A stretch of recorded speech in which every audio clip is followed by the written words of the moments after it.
And if you want to talk about Big 12, there's probably nobody smarter out there right now covering the Big 12 than our first guest. His name is John Kurtz. You can catch him on a few different outlets. He's on the Kansas City Sports Network, and he has a new newsletter, Open for Business, which we'll get to in a little bit. But John, first off, thanks so much for hopping in tonight on the Sons of UCF. Yeah, absolutely, guys. Thanks for having me. Well, it was cool to bump into you on our way out of Las Vegas. But I got to ask my first question. Coming out of that Big 12 Media Day, what's your big takeaway? What's your big takeaway from what you heard and sort of what the theme was of that Big 12 Media Day? Yeah, I mean, I kind of break it into two parts, but I guess if you want an overarching theme, it just seems like it's a really exciting time in the league, and it's a very confident league.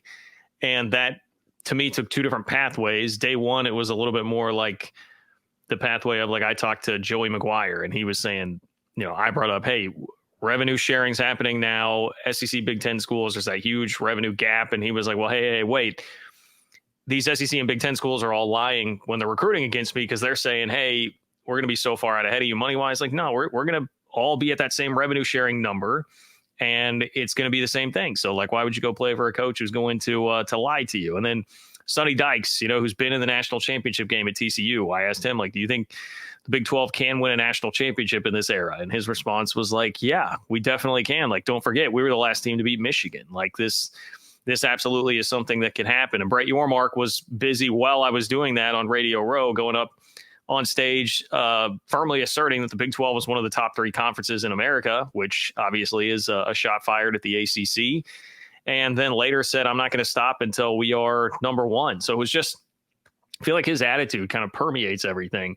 Then day two, it was much more about that confidence leaking into the storyline that's developed now with Clemson and Florida State, which is fascinating. And I'll be honest, I mean, going into Vegas, I wouldn't have given that any real credence at all. And I mean, I listen a lot to guys like Greg Flugar, who I think is great and has been a step ahead of the game on all this. And for a while, he's kind of been saying, like, hey, I don't think this SEC Big Ten thing is nearly as sure as people think it is for Florida State and Clemson.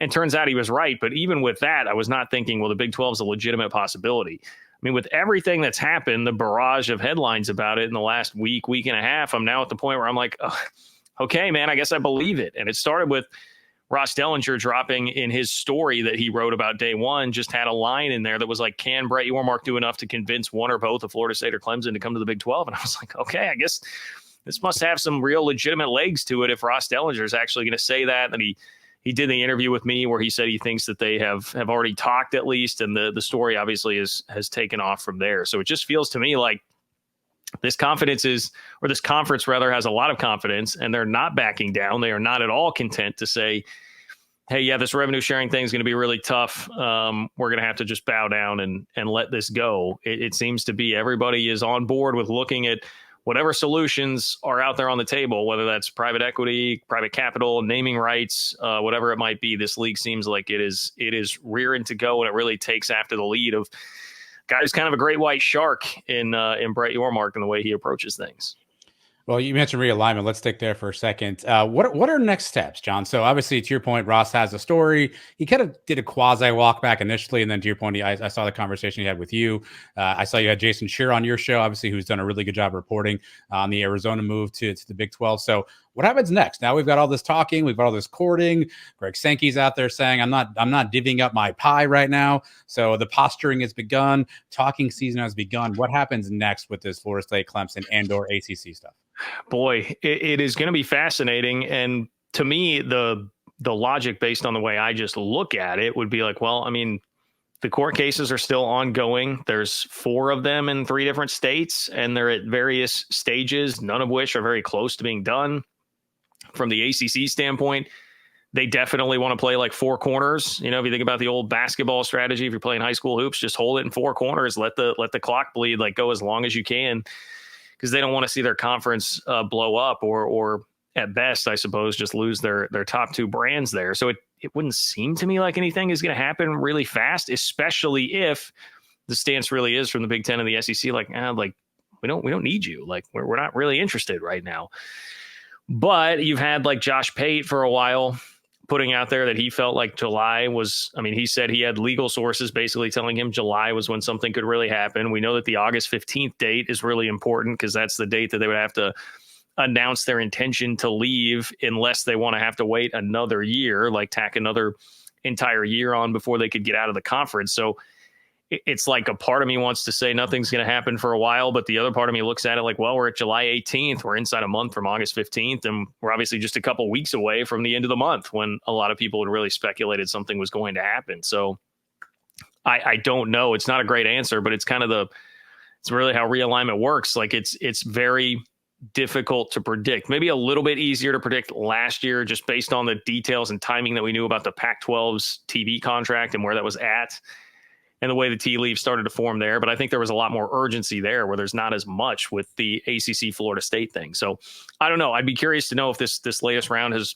like humbled Florida State in any way at all. And now maybe they'll go back to the drawing board a little bit, or be more content to play the long game more so than they were before, be a little bit less brash. That doesn't, you guys would know better than I, that doesn't seem to really be in Florida State's nature, but maybe this has done that to them. So we'll see. John, sticking with realignment, let's kind of put, let's assume that Florida State and Clemson, just for argument's sake, are going to stay in the ACC, and they very well could. Now that you've been to this Big 12 media days and you've seen kind of the disarray that perhaps the ACC is in, and the Big 12, as Brett Yormark said, is open for business. In your opinion, do you see the Big 12 as the number 3 conference in college football? Do you think that we have a stake to that claim? If Florida State and Clemson are still there, I think that is a tough putt to say that just based on pure sheer football, like power rankings, that you are the number 3 conference that's out there. I think really when he says that, obviously, I mean, he's a marketer, so he's going to say that. But also, I think if you're taking in the totality of just everything, I can understand why he says that, because – and I understand the question was, so to answer the question, like based on your scenario, like, hey, we're going to take realignment stuff out of it, Florida State and Clemson say, I would say no. Based on football, no. But based on the total picture, which right now obviously encompasses basketball, and I know ACC folks will shove this last NCAA tournament down my throat, which that's fine, but I would take the Big 12 10 times out of 10 just in the bigger picture right now with where the league is at in basketball. I think they've got the better basketball. I think they've got a much better commissioner. I mean, Jim Phillips has driven me crazy, to be honest, throughout the last couple of years with his holdup of playoff expansion, which, by the way, cost his league millions of dollars, with the way that Greg Sankey and Tony Petitti have now decided to split out the revenue. So better basketball, much better commissioner, at least comparable football, and better like depth, I would say, in the football conference, and then just stability, And I know people will say, well, it's because nobody wants anybody in the Big 12. Well, fine, but it works as stability now, and that's a really important thing if you want to be the third man standing here and the last of the rest that's not in this Power 2 world. So I would say when you're taking in the full scope of things in the conference, that it's a fair claim to say that the Big 12 is third right now. I mean, going just purely on a revenue perspective, the Big 12 brings in more on a per school basis than the ACC does. So, I mean, if you're an athletic director and you're trying to pick, in a hypothetical scenario between going to the Big 12 or going to the ACC, I don't see how you can pick going to the ACC when the paychecks coming out of the Big 12 are what they are under what Brett Yormark has done. Well, and that was just such a ridiculous news cycle there for a minute where, you had the Utah rumor that came out of, well, I say nowhere. It was a retired New York Post columnist who put that out there, some buzz that like Utah had a wandering eye for the ACC, and really stoked a lot of the flames. And it's funny the way it's played out. You can just see ACC fans now reacting and turning into the Pac-12 fans from last year, who were, and I get it. I understand it because I've been in their position before. You don't want your league to die and you're going to listen to the people that tell you what you want to hear. And like, I understand how it happens. But you had some wishful thinking, really believing like, oh, of course that's true. They'd rather be in the ACC and the academics and, not Truck Stopville, USA, and all that stuff starts to come out. But yeah, I mean, I think it's very true. You would much rather be in the Big 12 right now. And I hate to keep harping on the same thing, but man, look at the leadership. And Brett Yormark's not perfect. I know I probably get labeled as, a guy who's really carrying a lot of water for Brett Yormark all the time. But the big picture stuff he nails.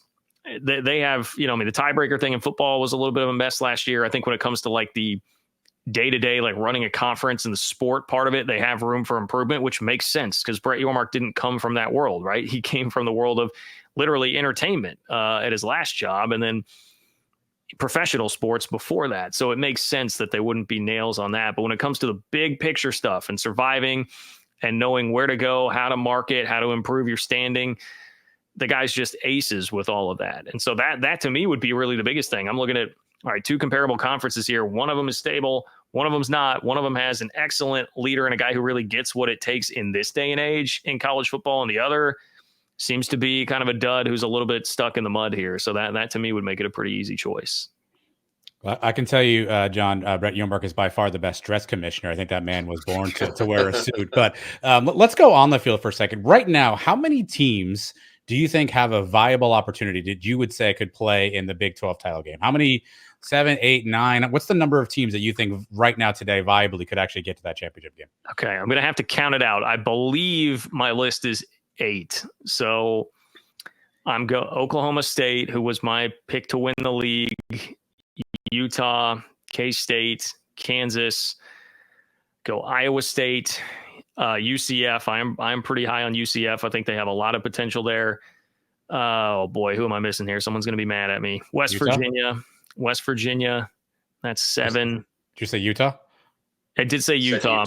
So okay. West Virginia, I think then we're kind of at the borderline with like, how do you classify TCU, Texas Tech, or Colorado, I suppose. Maybe I would go 7. To me, there's a bit of a drop off there. I will say I was almost swayed a little bit on TCU at media days because there was a lot of talk about, hey, Josh Hoover just got thrown into the fire too early last year. He's actually really talented. Sonny Dykes glows about him, and they've got a lot of skill talent. They recruit better than anybody in the Big 12. UCF being the closest probably to them, but lately TCU has recruited better. So, if they have a quarterback, they can be in that conversation too. I guess I would stop the list though at those 7 that I mentioned. Well, you mentioned UCF, obviously the team that we cover and the team that we kind of follow closely. You have them in that first grouping. I think a lot of UCF fans are sort of in that, what are we this year, right? There's a chip on the shoulder mentality. Last year, the only team to make a bowl game with the new 4, but still a disappointing season. Gus Malzahn staff changes, a ton of new transfers coming in. So from afar, what do you make of what UCF's done and their viability to actually contend in 2024 in the Big 12? Well, first of all, a lot of my faith here is just based in Gus. I mean, this guy's one of 2 coaches in the league that's coached in a national championship game. And I don't think he gets enough credit for what he did in the SEC West in the shadow of Nick Saban at the peak of his powers. The guy was winning a lot of games at Auburn and beating Nick Saban, right? And takes a team to a national championship game. And he lasted, it was 8 years at Auburn. I did the math the other day, you'd have to go back 4 coaches to get through 8 years after him, right? You'd go to the next 4 coaches to get 8 total years at Auburn. The point being, Auburn's crazy. That's a pressure cooker, and it's crazy, and they run people off. And it was an accomplishment for him to stay at Auburn as long as he did, especially with Nick Saban right there and having to compete with that, let alone just being in the SEC West. So, I think he's a guy that's been there and done that and is a really, really good head coach.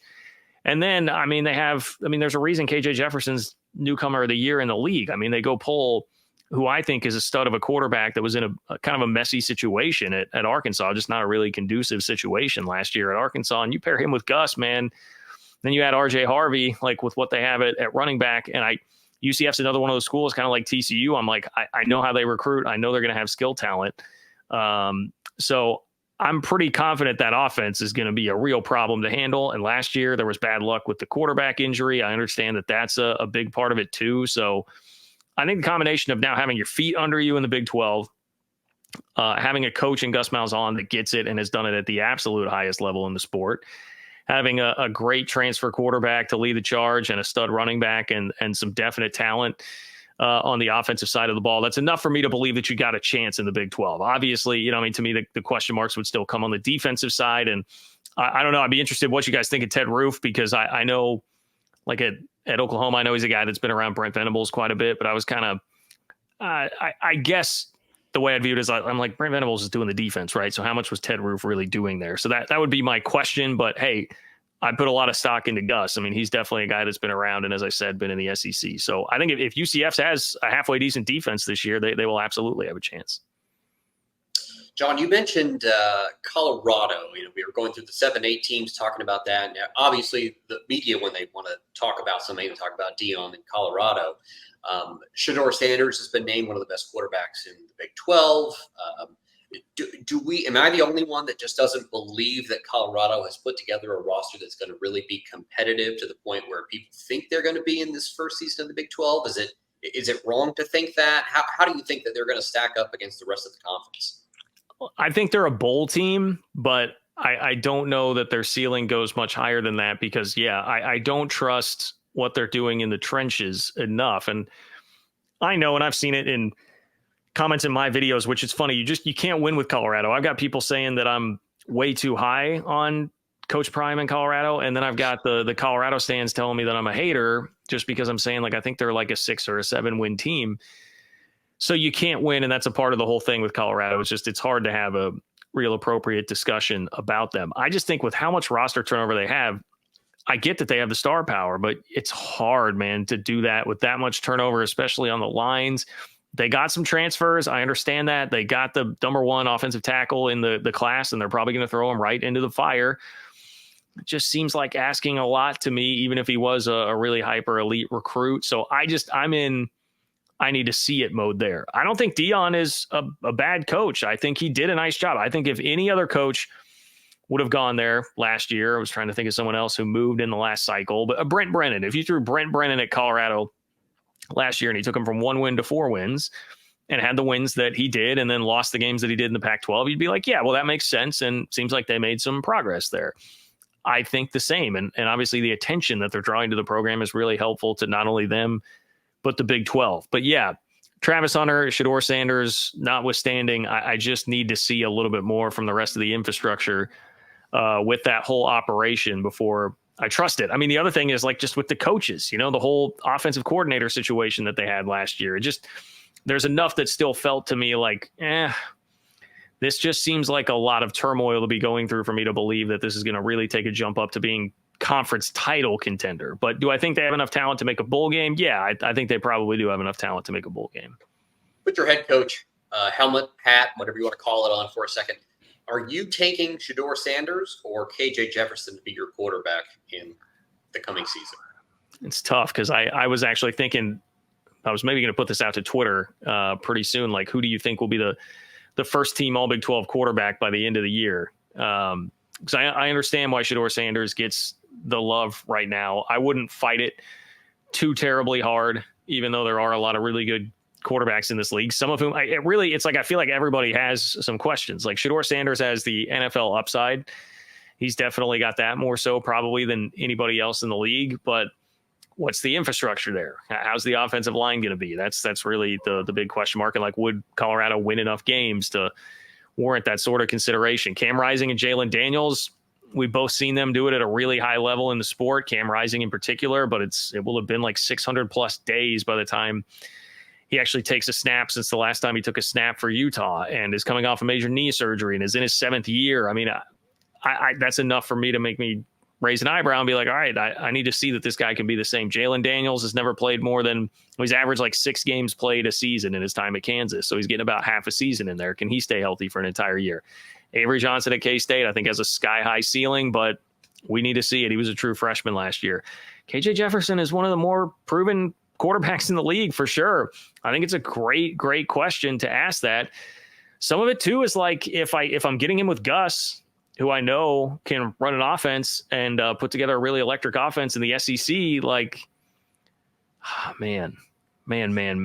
I would say if I get the combo of Gus and KJ Jefferson, I will take those two. If it's you get random generated coach here and you need to take one of those 2 quarterbacks, I suppose I would take my chances with the coach being able to work with the NFL upside there of Shedeur. But I think it's a really good hypothetical. It's a fair question. All right, John, let's talk a little bit more about something you just started recently. It's called the Open for Business newsletter. I had a chance to subscribe recently, but tell folks more about that project, kind of what you're doing and how they can kind of follow along or get involved with the new newsletter. Yeah, well, first of all, hey, I really appreciate that. And it is a new venture that I'm doing for Big 12 fans. So obviously I've been on YouTube for a while. It's pretty Big 12 focused there. I'm a Big 12 guy. I covered K-State for 10 years full time in some capacity now for pushing 15 years. Been a Big 12 fan my entire life. Attended the first Big 12 football game in 1996. So it's my passion. I love the league, and I wanted a chance to write a little bit. And the thing that I've really tried to market this toward is people like, and I get it these days, if you're trying to follow news in college football right now, it's really hard to not get it coming at you through a Big Ten or an SEC lens. Like they are going to get so much of the priority in terms of the coverage and just how everything is packaged. I wanted to be able to provide a news source for Big 12 fans where it's like, hey, this is the news that matters to the Big 12. Not only like, here are the headlines that you may not be, here are the major headlines, and here's how they affect the Big 12 as opposed to the Power 2. And then here are some other headlines that you may not be seeing at ESPN, CBS Sports, whatever it might be, because nobody cares enough about the Big 12 at a national level. And then give you my analysis, give you my take on everything that's happening there. Been doing some fun stuff with it too. I did an anonymous player survey at Big 12 Media Days. That's the team I forgot. I don't think I said Arizona. That just jogged my memory earlier on. I think I'm going to have to change it to 8 that can win the Big 12 because I forgot Arizona. I don't want Arizona fans to be mad at me. The players in the anonymous survey picked Arizona to win the league if they couldn't pick themselves. So that was what jogged my memory there. But I did toughest place to play, coach you'd want to play for in the league, would you want to play for Coach Prime? All that stuff is coming up. So if you want to hear some just unfiltered quotes and opinions from players on all that stuff, that's coming in there too. But that's kind of the goal for it. If you want to sign up, it's ofbnews.com. So ofbnews.com, like open for business, ofbnews.com to get signed up. Would love to have you and give it a shot. So really appreciate you guys giving me a chance to talk about that. Yeah, quickly, you mentioned your YouTube stuff as well. I know you're live, Wednesdays and Sundays. Where can people find you on YouTube? As I said off the top, you covered the Big 12 as good as anybody out there too. So if you want Big 12 content, where can they find you on YouTube? Yeah, that one's pretty easy. Just John Kurtz, JOHNKURTZ on YouTube. Hop over there, get subscribed. The live shows are really fun. I mean, you can just watch the content whenever. You don't have to be there live, but if you want to take part in the chat, there's usually couple hundred people in there mixing it up, and it's a really, really good time. So those are Wednesday and Sunday nights, usually around 8:00 Central, the kick time for those. So yeah, and you can find me on Twitter, JL Kurtz, JLKURTZ too. John, appreciate it as always. Thanks for hopping in. Hopefully we can catch up with you later on down the road, but have a great start to the Big 12 kickoff season. Yeah, sounds great. Great to see you guys in Vegas, and we'll talk again soon. Thanks, John. Thanks, John.